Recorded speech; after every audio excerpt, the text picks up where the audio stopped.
I'm Nebu. Talking to public health people is my favorite thing in the world to do because it's like talking to my tribe. So, like Jefferson mentioned, my background is in public health. I now work at Flourish and Thrive Labs.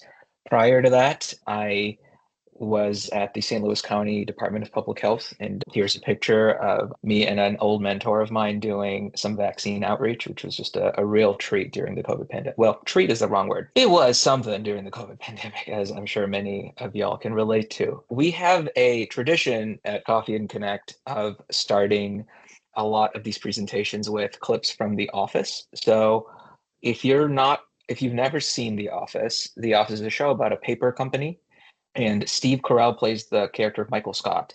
So the clip I'm about to show you is Steve Carell deciding to go off and start his own paper company called the Michael Scott Paper Company, and he does a big kickoff event. So if you'll indulge me for a moment. What should we do now? We wait and hope that people show up to the pancake luncheon. I don't know. I think I've done absolutely everything you can do to prepare for the day. I've updated our contacts. I have gotten quotes from suppliers. I have sent out an evite for our big grand opening pancake luncheon. 6 yeses, 1 maybe, only 11 nos, and 788 not yet replies. But of that group, 782 have viewed it. These are terrible, boss. You gotta make them in a circle so that they cook evenly. They're shaped like paper. Well, I don't even want these. I'll take them for my kid.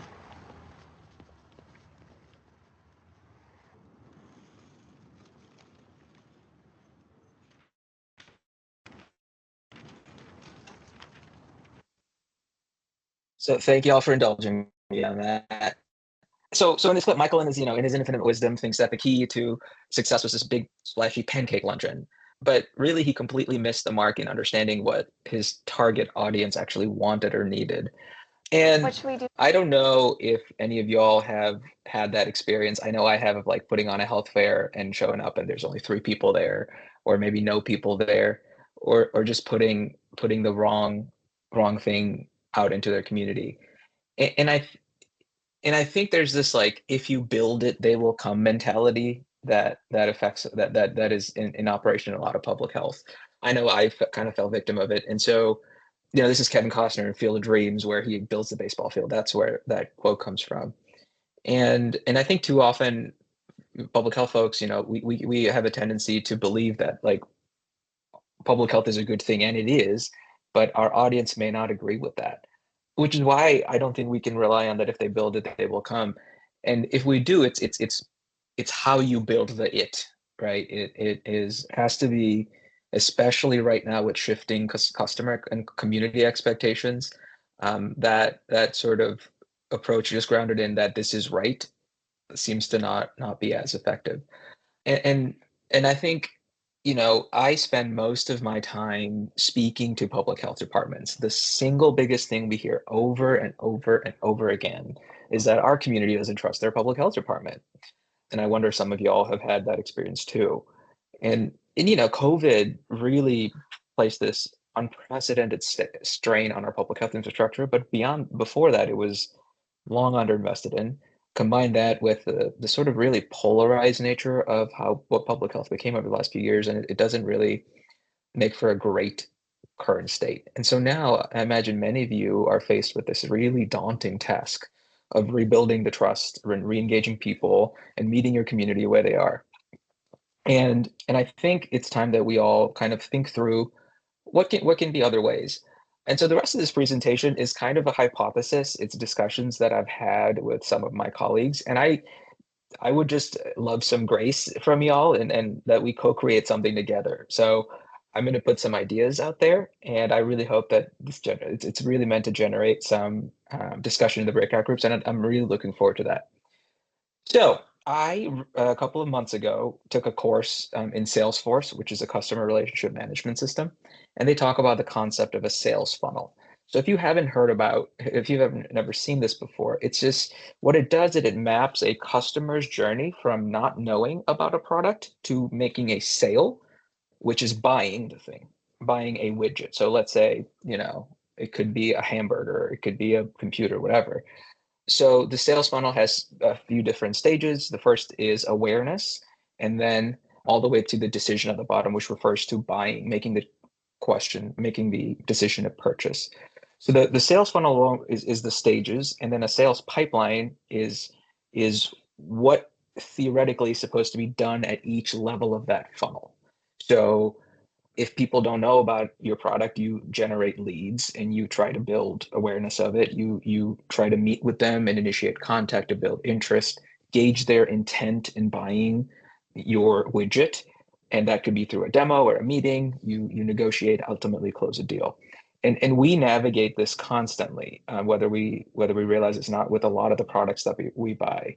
And and I think that one of the key insights that we can glean as public health from this sort of a model is that people are at different stages in their journey and they need different approaches. And at a population level, like I think a good question to ask is, what can we do, no matter where people are in this funnel, to move people forward writ large? And too often for me, I know when I was at the health department, we would agonize over, we had limited resources, how to allocate them, but more often than not, I don't know of a single project I did where we put resources toward getting people at every level, no matter where they were. So I think, or I would love to talk to you all about just that. Like, how is there any way that we can leverage a model or this kind of framework to shepherd community members through the stages of awareness, interest, and sell, quote unquote, public health to ultimately adopt healthy behaviors? Now, this isn't new to public health. So if any one of y'all have taken like a behavioral health class, on the left side, you'll see the trans theoretical model, which is also commonly known as the stages of change model, or even a lot of the basics of harm reduction, um, is meeting the people where they're at and then moving the needle and guiding people through a process of change. So we're actually been doing this forever, but I wonder if it's like, if we can use the sales funnel or that kind of a framework to think through really articulating the value and selling that to our communities of public health.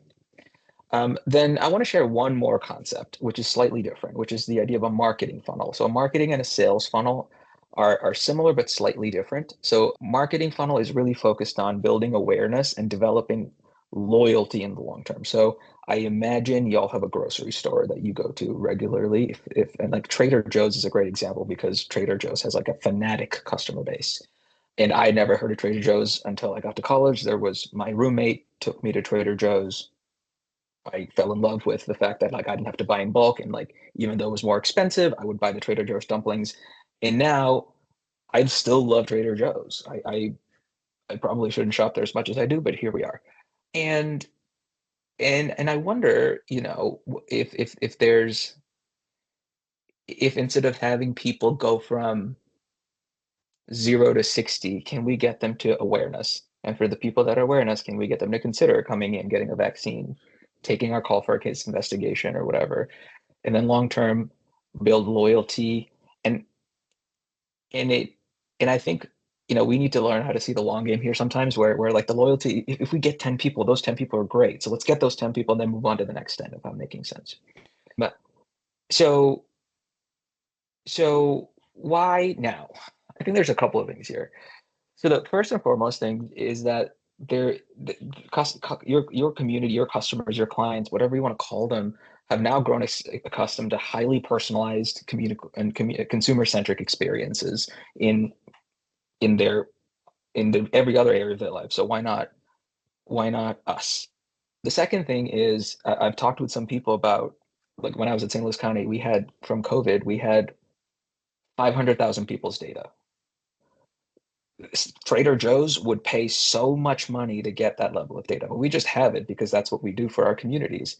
Now, we use that data to play defense. Can we play some offense? Can we tailor proactively stuff to meet the needs of our community? I don't know, but it's a question that I think is worth exploring. And I think there are tremendous successes that we have seen throughout the history of public health in this. And the population level example, I would argue, is probably tobacco cessation, where like smoking is not cool anymore, and it was. And and if we take a look back at all the things that happened in some fashion, I do think we've moved the needle and shepherded people through that theory that theory of change or that sales funnel or marketing funnel, what have you. And there's still a long way to go. But even in our communities, I think there's a too often, I think we kind of assume that there, we're like that we might use traditional partners. And a weird example here is when I did Mpox, when I ran the Mpox outbreak, our community told us to partner with drag queens, and that's what we did, and it went well. Or which was like, traditionally we partnered with barbershops for health promotion, and the target audience was different. So we managed to move a little bit. Or another thing that like I've been thinking about is we're public health is often too often on the defensive, but there's got to be people that lose money as a result of people getting sick. So like CHNAs are a good example in a hospital. But when I was running a congenital syphilis review board, one of the most surprising things to me was that the Medicaid managed care insurance companies came to me and said, hey, each one of these congenital syphilis cases is costing us millions of dollars. What can we do to help? And it was very weird for me as a public health person to get meetings with Aetna and Centene, and they wanted to come to the table because it's saving them money. So and the reason I bring that up is right, like they too are sources of data, they too are sources of resources and partnership where you can focus your energy on wherever people are at and targeting that intervention to move the people that they need to in order to achieve healthy behaviors. So I really am looking forward to the discussion. So thank you for taking the time to chat with me about this. So a couple key insights. The first is that the purpose of our activities of public health could be to move people across a funnel, a process, a logic model, what have you. And the other part of it is people are at different stages in a process, and we have to remove the assumption that our things are good, so people need to just get them because they're good. Like, what can we do to move to target interventions for different groups of people with different needs? Thank you. So the next part will be our discussion, and I have some discussion questions for you, and we will break y'all out into breakout rooms, and then I will share these discussion questions with you.